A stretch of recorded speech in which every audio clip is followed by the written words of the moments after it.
Bharatiya Janata party प्रदेश कार्यालयामध्ये आयोजित या पत्रकार परिषदेमध्ये आपल्या सगळ्यांचं मनापासून स्वागत। उभाटा गटाचे खासदार जनाब संजय राऊत यांनी परत एकदा सकाळी गांजा ओढून पत्रकार परिषद घेतली आहे। सातत्यानं भारतीय जनता पार्टीबद्दल खोटं बोलणं, भारतीय जनता पार्टीवर खोटे आरोप करणं हा संजय राऊत यांचा धंदा झाला आहे। आणि आज तर संजय राऊत हे उभाटा गटाचे प्रवक्ते होते का पवार कुटुंबियाचे प्रवक्ते होते का काँग्रेसचे प्रवक्ते होते असा प्रश्न पडावा, अशा पद्धतीची पत्रकार परिषद संजय राऊतांनी घेतली। सातत्यानं नको तिथं नाक खुपसणं, नको त्या गोष्टीवर बोलणं हा संजय राऊत यांचा बावळट धंदा झालेला आहे। हा बावळटपणा सातत्यानं ते करतायत। माझा संजय राऊत यांना सवाल आहे की आपण उभाटा गटाचे प्रवक्ते आहात, शरद पवार साहेबांचे प्रवक्ते आहात, काँग्रेसचे प्रवक्ते आहात का डाव्या आघाडीचे प्रवक्ते आहात, हे आधी सिद्ध करा आणि मग अशा पद्धतीची बावळट बडबड करा। एवढंच मला संजय राऊतांना या निमित्ताने सांगायचं आहे।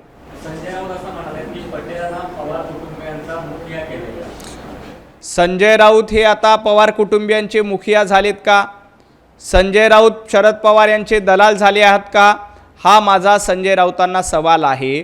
मुळामध्ये प्रफुल्ल पटेल हे राष्ट्रवादी काँग्रेस पक्षाचे नेते आहेत। संजय राऊत, तुम्ही राष्ट्रवादी चंद्र पवार गटाचे काहीतरी भाग आहेत का हे आधी महाराष्ट्राला सांगा। तुम्ही राहता उभाटा गटामध्ये, खाता शरद पवार गटाचं काम, आणि अशा पद्धतीची तुम्ही प्रफुल्ल पटेल यांच्याबद्दल भूमिका मांडण्याच्या आधी स्वतः शरद पवारांनी स्पष्टपणे सांगितले की अजितदादांचा हा अपघात झाला, तरीही संजय राऊत सातत्यानं शंका उपस्थित करतायत। त्यामुळं संजय राऊत हे नेमकं कुठल्या कुटुंबाचे मुखिया आहेत हे आधी त्यांनी महाराष्ट्राला सांगितलं पाहिजे। संजय राऊत यांना पवार कुटुंबियांचं मुखिया म्हणून किंवा प्रवक्ते म्हणून किंवा दलाल म्हणून नियुक्त केलंय का, याचं उत्तर संजय राऊतांनी आधी द्यावं आणि मग संजय राऊतांनी इतरांवर टीका करावी।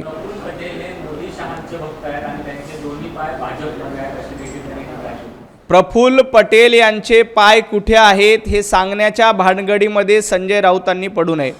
संजय राऊत यांचे दोन पाय राष्ट्रवादीमध्ये आहेत, संजय राऊत यांचे हात काँग्रेसमध्ये आहेत, संजय राऊत यांचं डोकं तरी उभाटा गटामध्ये आहे का, हा माझा सवाल आहे। सातत्यानं वेगवेगळ्या भूमिका घेणं हे संजय राऊतांचं काम झालंय। त्यामुळं किमान डोकं तरी उभाटा गटामध्ये संजय राऊतांनी शिल्लक ठेवलं की आपलं डोकं हे डाव्यांच्या बाजूला नेऊन ठेवलंय हे संजय राऊतांनी एकदा महाराष्ट्राला सांगितलं पाहिजे। आपण स्वतःचे दोन पाय राष्ट्रवादीमध्ये, हात काँग्रेसमध्ये, डोकं डाव्यांकडे, उभाटा गटामध्ये काहीतरी शिल्लक ठेवा। सातत्यानं इतरांची दलाली करणं, सातत्यानं इतरांची प्रवक्तेगिरी करणं हे संजय राऊतांनी बंद केलं पाहिजे। प्रफुल्ल पटेल हे महाराष्ट्राला पटेल अशीच भूमिका घेत आहेत, परंतु जेव्हा शरद पवार साहेबांनी राष्ट्रवादी काँग्रेसची स्थापना केली होती तेव्हा तारिक अनवर कोण होते, PA संगमा कोण होते, अरुण गुजराती राष्ट्रवादी काँग्रेसचे महाराष्ट्रातले प्रदेशाध्यक्ष होते, तेव्हा त्यांनी पटेल अशीच भूमिका घेतली होती का वेगळी भूमिका घेतली होती, एकदा संजय राऊतांनी पत्रकार परिषद घेऊन सांगितलं पाहिजे।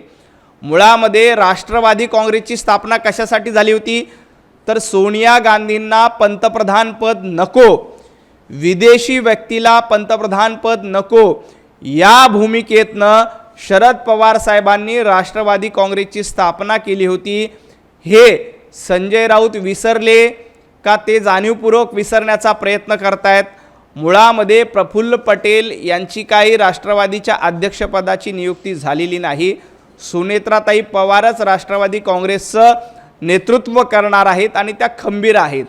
राष्ट्रवादी काँग्रेस पक्षाची जेव्हा स्थापना झाली होती तेव्हा PA संगमा संस्थापक सदस्यांपैकी एक होते, तारिक अनवर एक होते आणि अरुण गुजराती सारखा माणूस म्हणजे ज्यांनी कधीही भेदभाव भाषिकवादाचा शरद पवार साहेबांनी केला नव्हता, अरुण गुजराती देखील राष्ट्रवादी काँग्रेस महाराष्ट्राचे अध्यक्ष होते।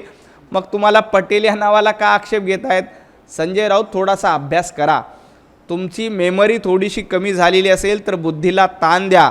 सामनाचे मागचे संपादकीय जेव्हा वंदनीय बाळासाहेब ठाकरे हयात होते तेव्हाचे संपादकीयाचं पुस्तक माझ्याकडे भेट आहे. तुम्ही विसरला असाल तर मी भेट तुम्हाला देतो. ते संपादकीय वाचा, तुमच्या डोक्यामध्ये प्रकाश पडेल. अजित पवारांचा अपघात हा संशयास्पद आहे, त्याची न्यायालयीन चौकशी व्हायला हवी अशी मागणी संजय राऊत. अजितदादांच्या अपघाताची चौकशी करण्याचं काम केंद्र सरकारकडनं केलं जातं आहे, राज्य सरकारकडनं केलं जातं. विमानतळ अथॉरिटी देखील चौकशी करते. संजय राऊत यांचा आपल्या न्यायव्यवस्थेवर विश्वास नाही आहे. संजय राऊत यांचा इथल्या चौकशी यंत्रणेवर विश्वास नाही आहे. त्यामुळं संजय राऊत यांनी, मी काल देखील सांगितलं होतं की पाकिस्तान किंवा बांगलादेशची एक कमिटी निवडावी आणि त्या कमिटीला सांगावं की अजितदादांच्या अपघाताची चौकशी करावी किंवा आंतरराष्ट्रीय न्यायालयामध्ये संजय राऊतांनी याबद्दल धाव घ्यावी.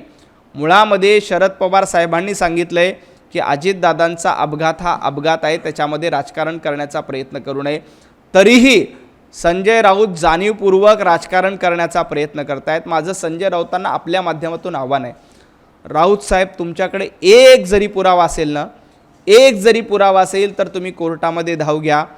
तुम्ही त्या संदर्भातला पुरावा माध्यमांसमोर दाखवा. विनाकारण डोकं फिरल्यासारखं हवेमध्ये बडबड करू नका. तुमच्याकडे कागद असेल, तुमच्याकडे पुरावा असेल, तर सत्य असेल तर ते जनतेसमोर मांडा. लोकांनी सत्य स्वीकारलेलं आहे. सातत्यानं दिशाभूल करण्याचा कार्यक्रम संजय राऊत यांच्याकडनं केला जातोय. कृपया दिशाभूल करू नका.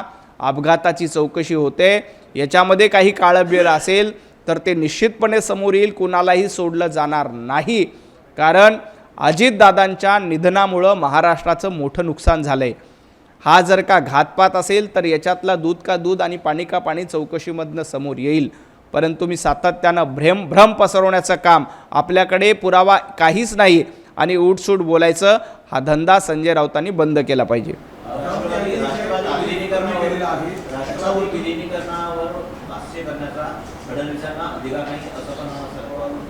मुळामध्ये राष्ट्रवादी काँग्रेसचं विलिनीकरण करायचं का नाही करायचं हा निर्णय सुनेत्राताई पवार यांनी घ्यायचा आहे. सुनेत्राताई पवार या राष्ट्रवादी काँग्रेसच्या सर्वेसर्वा आहेत. सुनेत्राताई जो काही निर्णय घेतील त्या निर्णयाला भारतीय जनता पार्टीचा पूर्णपणे पाठिंबा असेल. परंतु अजितदादा राष्ट्रवादीच्या विलिनीकरणाबद्दल त्यांचं मत काय होतं हे देखील एकदा बघितलं पाहिजे. माननीय मुख्यमंत्री देवेंद्रजी फडणवीस यांनी स्पष्टपणे सांगितले की अजितदादांनी राष्ट्रवादीच्या विलिनीकरणाबद्दल चकार शब्दही काढला नव्हता, ते बोललेही नव्हते. मुळामध्ये राष्ट्रवादीचं विलिनीकरण व्हायचं असेल तर ते निवडणुकीपूर्वी झालं असतं. परंतु अजितदादांची देखील विलिनीकरणाबद्दलची इच्छा होती का हा देखील या निमित्ताने प्रश्न आहे. त्यामुळं विलिनीकरणाच्या चर्चेबद्दल देवेंद्रजींबद्दलही ते बोलले नव्हते किंवा अन्य कुणासोबतही त्यांची चर्चा झाली नव्हती. तरीही दोन्ही राष्ट्रवादी एकत्र येणार असतील, दोन्ही कुटुंब एकत्र येणार असतील तर आमचा त्याला आक्षेप नाही, आमचा त्याला विरोध नाही. सुनेत्राताई पवार या राष्ट्रवादी काँग्रेस पक्षाच्या सर्वेसर्वा आहेत. त्यांनी जो काही निर्णय घ्यायचा तो घ्यावा, त्याला भारतीय जनता पार्टीचं समर्थन आहे. परंतु आपल्यालाच मुख्यमंत्रीपद मिळावं, आपल्यालाच उपमुख्यमंत्रीपद मिळावं, आपल्यालाच राष्ट्रवादी काँग्रेसची पूर्ण सत्ता ताब्यात घ्यावी, यासाठी काही डोमकावळे राष्ट्रवादी अजितदादा पक्षावर ताबा घेण्याचा प्रयत्न करतायत का हा देखील माझा सवाल आहे.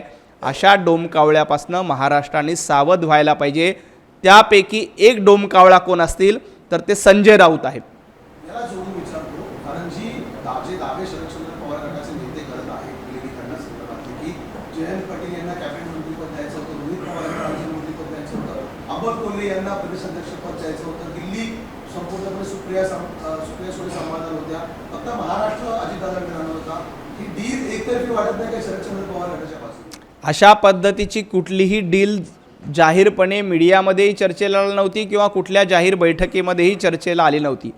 आता संजय राऊत अशा पद्धतीची डील घडवून आणण्याचा प्रयत्न करत आहेत आणि त्यासाठी त्यांनी अशा लोकांकडनं काही सुपारी घेतली का हा देखील माझा संशय आहे. संजय राऊतांची खासदारकी संपते. संजय राऊत पुन्हा खासदार होऊ शकत नाही. अशा पद्धतीची एक बनवाबनवी करून एक डील करून शरदचंद्र पवार गटाकडनं खासदारकीसाठी काही मतं ताब्यात घ्यायचे आणि त्या जोरावर राज्यसभेची खासदारकी मिळवायची, यासाठी संजय राऊत नावाचा डोमकावळा प्रयत्न करतोय का, हा देखील माझा सवाल आहे. अशा पद्धतीचा भ्रम पसरून लोकांमध्ये जाणीवपूर्वक बदनामी करण्याचा प्रयत्न करून आपल्याला खासदारकीचं पद मिळावं, आपल्याला शरदचंद्र पवार साहेबांकडनं एखादं पद पदरात पाडून घेता यावं, यासाठी संजय राऊत नावाचा डोमकावळा आणि त्यांना साथ देणारे काही डोमकावळे प्रयत्न करतायत. पण महाराष्ट्र हा सुनेत्राताई पवार यांच्या पाठीशी खंबीरपणे उभा आहे, अजितदादांच्या पाठीशी खंबीरपणे उभा होता. कारण राष्ट्रवादी शरदचंद्र पवार गटापेक्षा अजितदादांना महत्त्व या महाराष्ट्रानं दिलं होतं. आपण निवडणुकीमध्ये बघितलं की खरा राष्ट्रवादी काँग्रेस पक्ष हा अजितदादांचाच आहे, याच्यावर महाराष्ट्राच्या जनतेनं शिक्कामोर्तब केलं. आता पुढचा निर्णय सुनेत्राताईंना घ्यायचा आहे. सुनेत्राताई याबद्दल जो काही निर्णय घेतील त्यासोबत भारतीय जनता पार्टी उभी राहील. ट्रम्प यांच्याशी धडकी करताना पंतप्रधान नरेंद्र मोदी कोणाशी बोलले होते का, असं त्यांनी सवाल उपस्थित केला. मुळामध्ये संजय राऊत यांनी भारत आणि अमेरिका या कराराबद्दल बोलू नये. त्यांनी बांगलादेश आणि पाकिस्तान यांच्या हितसंबंधाबद्दल जास्त बोलावं, कारण त्यांना बांगलादेशबद्दल प्रेम आहे, बांगलादेशी मुस्लिमांबद्दल प्रेम आहे, पाकिस्तानबद्दल प्रेम आहे. त्यामुळं पाकिस्तानबरोबर डील का झाली नाही म्हणून संजय राऊतांच्या पोटामध्ये जास्त दुखत असेल. अहो, भारत आणि अमेरिका या दोन्ही देशांचं नेतृत्व सक्षम आहे. पंतप्रधान नरेंद्र मोदीजींच्या नेतृत्वात जगभरामध्ये भारताचा डंका वाजवतोय. अमेरिकेसारखा चांगला साथीदार पंतप्रधान नरेंद्र मोदीजींच्या नेतृत्वामुळे पुन्हा एकदा आपल्यासोबत आलाय. खरं तर ही आनंदाची गोष्ट आहे, विजयाची गोष्ट आहे. असं असताना जाणीवपूर्वक आपल्या देशाला बदनाम करण्याचं काम संजय राऊतांकडनं केलं जातोय. तुम्ही भारताला बदनाम करतायत. संजय राऊत सातत्यानं राहुल गांधींची भाषा बोलतायत. एका बाजूला राहुल गांधी परदेशामध्ये जाऊन भारताची बदनामी करतायत, त्यांचीच री ओढण्याचं काम संजय राऊतांच्या मार्फत केलं जातोय आणि जागतिक पातळीवर भारताची बदनामी कशी होईल याचा प्रयत्न संजय राऊत दुर्दैवानं करतायत. परंतु संजय राऊत लक्षात घ्या, 140 कोटी लोक तुमच्यावर थुंकल्याशिवाय राहणार नाहीत. तुम्ही जर का या देशाची बदनामी करणार असाल, तुम्ही या डीलच्या माध्यमातून पंतप्रधान नरेंद्र मोदीजींची बदनामी करणार असाल, तर महाराष्ट्र विधानसभेच्या निवडणुकीत, पंचायत समितीच्या निवडणुकीत आणि महापालिकेच्या निवडणुकीत तुमच्यावर थुंकलाय. आता देश तुमच्यावर थुंकेल. माझा प्रश्न असा आहे की रोहित पवारांनी चंद्रपुरात कोणत्याही परिस्थितीत आम्ही भाजपसोबत जाणार नाही, एकतर विरोधात बसू किंवा काँग्रेससोबत जाऊ, अशी भूमिका संजय राऊत यांनी. भारतीय जनता पार्टीसोबत येण्याचं आमंत्रण आम्ही तुम्हाला दिलेलं नाही. आम्हाला तुमची गरज नाही. जनतेनं तुम्हाला तुमची जागा दाखवून दिलेली आहे. चंद्रपुरात असो किंवा कुठे असो, उबाटा गटाची महाराष्ट्रात अवस्था काय झाली बघा. जवळपास 25 महापालिकेमध्ये उबाटा गटाला मोठा भोपळा मिळाला आहे. उबाटा गटाचं संघटन देखील अस्तित्वात राहिलेलं नाही. अशा पद्धतीची अवस्था महाराष्ट्रामध्ये उबाटा गटाची झाली आहे. चंद्रपुरामध्ये काही थोड्याफार जागा आल्यात, तिथेही काँग्रेसचे 4 गट आहेत. उबाटा गटाने आधी आपली महाराष्ट्रातल्या जनतेनं कपडे फाडलेले आहेत, आपल्याला नागडं केलं आहे, याचं भान संजय राऊतांनी ठेवावं आणि मग इतरांवर टीका करावी.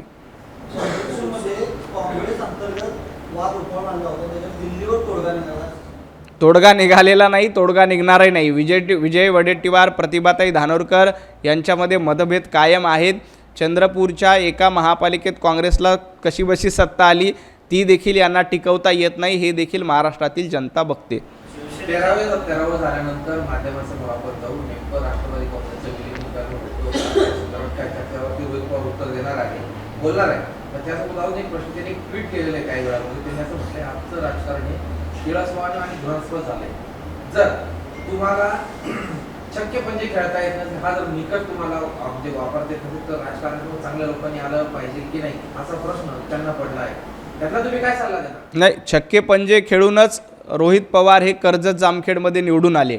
छक्के पंजे खेळले नसते तर रोहित पवारांचा पराभव कर्जत जामखेडमध्येच झाला होता. जनतेनं घरी बसवण्याचं काम कर्जत जामखेडमध्येच केलं होतं. परंतु छक्के पंजे खेळायचे, पैसे वाटायचे आणि निवडून यायचं आहे, हा रोहित पवार यांचा जुना धंदा आहे. छक्के पंजे खेळल्यामुळेच रोहित पवार कर्जत जामखेडमध्ये विजयी होऊ शकले, अन्यथा ते त्या राजकारणामध्ये विजयी होऊ शकले नसते. कारण कर्जत जामखेडच्या मतदारांनी रोहित पवारांना स्पष्टपणे नाकारलं होतं. पण धाकधपडशाही करणं, पैसे वाटून निवडून येणं हा रोहित पवार यांचा जुना धंदा होता. रोहित पवारांनी आता स्वतःचा मतदारसंघ बघावा. राष्ट्रवादीच्या विलिनीकरणाबद्दलचा निर्णय रोहित पवार तुम्हाला घ्यायचा नाही आहे, तो निर्णय सुनेत्राताई पवार यांना घ्यायचा आहे. सुनेत्राताई जो काही निर्णय घेतील त्याबद्दल भारतीय जनता पार्टी त्यांना पाठिंबा देईल. रोहित पवारांना तो अधिकार उरला नाही. तो रोहित पवारांना अधिकार असता तर बारामतीमध्ये सुनेत्राताईंच्या विरोधामध्ये कशा पद्धतीनं तुम्ही रणनीती आखली होती आणि सुनेत्राताईंचा बारामतीमध्ये तुम्ही कशा पद्धतीनं पराभव केला होता. अजित पवारांना बारामती विधानसभेमध्ये पराभव करायचा यासाठी रोहित पवारांनी काय काय तयारी केली होती. अजित पवारांना बारामती विधानसभेलाच पाडायचं ही तयारी राष्ट्रवादी शरद पवार गटाने कशी केली होती हे देखील महाराष्ट्राने बघितलं आहे. तुम्ही अजितदादांना पराभूत करून त्यांचं राजकारण संपवण्याचा प्रयत्न एकेकाळी केला होता. याचं भान देखील रोहित पवारांनी ठेवलं पाहिजे आणि मग गप्पा केल्या पाहिजे. रोहित पवारांनी सुप्रीम कोर्टाने ताशीर पण नोंदवले आहे. महाराष्ट्र क्रिकेट असोसिएशनमध्ये जे त्यांनी सभासद नोंदवले यात बहुतांशी राष्ट्रवादीशी संबंधित आणि पवार कुटुंबियाशी संबंधित आहे. त्याच्या कोर्टाने त्यांना ताशीर अशा पद्धतीनं रडीचा डाव करून धाकधपडशाही करून पैशाच्या जोरावर काही मेंबर घुसवण्याचा प्रयत्न जर केला असेल तर हे मेंबर टिकणार नाहीत. याबद्दल कायदेशीर धाव घेऊन जे अशा पद्धतीच्या अनधिकृतपणे किंवा चुकीच्या पद्धतीने मेंबर करण्याचा प्रयत्न केला असेल तर त्याच्यावर ऑब्जेक्शन घेतलं जाईल आणि अशा पद्धतीचे जे मेंबर झाले असतील त्यांच्यावर कारवाई करण्याची मागणी योग्य त्या ठिकाणी केली जाईल. याआधी संजय राऊत यांनी जे वक्तव्य केलं की शिंदे असेल किंवा अजित पवारचा त्यांचा पक्ष आहे तो शहांनी निर्माण केलेला आहे. मला वाटत नाही यामध्ये कुठेतरी अजित पवारचं देखील अवमान केला नाही. अजितदादांनी स्वतःच्या कर्तृत्वावर महाराष्ट्रामध्ये आपला पक्षच राष्ट्रवादी आहे हे सिद्ध केलं, परंतु अजितदादांच्या कर्तृत्वाचा अपमान करून हा पक्ष अमितभाईंचा आहे, हा पक्ष आणखी कुणाचा तरी आहे असं सांगण्याचं काम संजय राऊत करतात. याचा अर्थ संजय राऊत हे अजितदादांच्या कर्तृत्वावर शंका घेत आहेत. अजितदादांचं कर्तृत्व काय होतं हे महाराष्ट्रानं बघितलं आहे. त्यामुळं शरद पवार साहेबांपेक्षा जास्त जागा अजितदादांच्या पक्षाला महाराष्ट्रातल्या जनतेनं दिल्या. त्यामुळं संजय राऊतांनी अजितदादांचा अपमान करू नये. पक्ष कोण चालवतं? माझा संजय राऊतांना सवाल आहे, उभाटा गट हा मग सोनिया गांधींचा पक्ष आहे का? उभाटा गट हे राहुल गांधींची चाटुगिरी करून मिळवलेला पक्ष आहे हा माझा थेट आरोप आहे. ज्या पद्धतीनं काँग्रेसचा अजेंडा पुढे रेटण्याचं काम संजय राऊतांच्या माध्यमातून केलं जातं आहे, उद्धवजी ठाकरेंच्या माध्यमातून केलं जातं आहे, आदित्य ठाकरेंच्या माध्यमातून केलं जातं आहे, याचा अर्थ उभाटा गट हा सोनिया गांधींचा गट आहे आणि राहुल गांधींचा गट आहे. शिंदेचे शिवसेनेचे आमदार सुभाष बाबर आहेत, त्यांचे व्हिडिओ व्हायरल होत आहे. भाजपच्या प्रतिस्पर्धी जे उमेदवार आहेत किंवा जे पदाधिकारी आहेत त्यांना उद्देशून ते बोलताना असं म्हणतात की तुमचा मुख्यमंत्री जो आहे तो आमच्यासारखे 242 सोबत आहेत म्हणून निवडून आलेला आहे आणि सुभाष बाबर कोण आहे हे तुमच्या मुख्यमंत्र्यांना जाऊन विचारा. त्यांच्या भाषेत अशी टीका सत्ताधारीच आमदार करतात. खरं तर मुख्यमंत्री देवेंद्रजी फडणवीस यांना महाराष्ट्रातल्या 11 कोटी जनतेनं आशीर्वाद दिले. 11 कोटी जनतेच्या जीवावर देवेंद्रजी फडणवीस निवडून आले. आमच्यामुळं आले, तुमच्यामुळं आले असं बोलण्याचा अधिकार कुठल्याही आमदाराला नाही. मी तो व्हिडिओ बघितला नाही, व्हिडिओ बघून त्याबद्दलचं उत्तर देतो. एक वेगळा प्रश्न होता. मुंबईतील हवेचा दर्जा प्रचंड डासलेला आहे. तुम्ही आता नगरसेवक आहात म्हणून आपण कोर्टाने एक समिती नेमलेली आहे न्यायमूर्तींच्या अध्यक्षतेखाली 1 महिन्यामध्ये या संदर्भातील अहवाल सादर करण्यासाठी. इतकंच नाही तर महापालिकेवर देखील ताशे ठेवलेले आहेत. वारंवार सूचना देऊन देखील मुंबईतील प्रदूषण आहे ते प्रचंड वाढताना पाहायला मिळते. नाही, मुंबईतल्या प्रदूषणाचा प्रश्न अतिशय गंभीर आहे. महापालिकेमध्ये आत्ता इतके दिवस प्रशासनाचं राज्य होतं, परंतु आत्ता महापालिका लवकरच महापौर बसतील, पुढच्या सगळ्या प्रक्रिया पूर्ण होतील. मुंबईच्या प्रदूषणाबद्दल राज्य सरकार देखील गंभीर आहे आणि ज्या पद्धतीनं मुंबईचं पोल्युशन कमी करण्यासाठी डीप क्लिनिंग असेल किंवा पाण्याची फवारणी असेल असे वेगवेगळे उपाययोजना राज्य सरकारच्या वतीनं केले जात आहेत. महापालिका देखील येणाऱ्या काळामध्ये याबद्दलच्या उपाययोजना निश्चित करेल. शहरात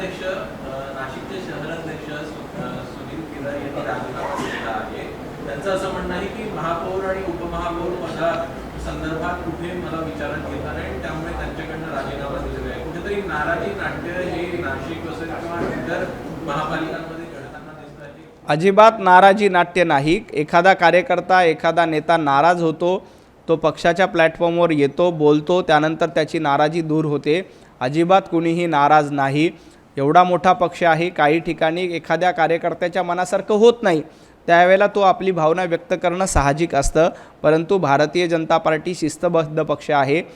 आमचे पक्षाचे नेते त्यांची योग्य ती दखल घेतील आणि ही नाराजी निश्चितपणे दूर होईल. मुंबईमधील रोहित शेट्टी यांच्या घराण्याची गोळीबार झाला, त्याच्यानंतर विष्णू यांचा आरोप समोर येतो. याआधी सलमान खान असेल, बाबा सिद्दीकी असेल, यांच्या सलमान खानच्या घराण्याची गोळीबार किंवा बाबा सिद्दीकीची हत्या असेल, यामध्ये विष्णू यांनी मुंबई असेल, महाराष्ट्र असेल, भाजपची सत्ता आहे सध्या, कुठेतरी विष्णू यांना मुसक्या घालण्यामध्ये कुठेतरी अपयश येते का? अजिबात नाही. रोहित शेट्टी यांच्या घरावर हल्ला झाल्यानंतर तातडीनं ते आरोपी पकडण्याचं काम पोलिसांनी केलं, गृह खात्याने केलं आहे. याआधी देखील अशा पद्धतीची जे काही कृत्य झाले त्या सगळ्यांना बंदोबस्त करण्याचं काम, जेरीस आणण्याचं काम पोलिसांनी केलेलं आहे. त्यामुळं गृह खाते अतिशय सक्षम हातात आहे.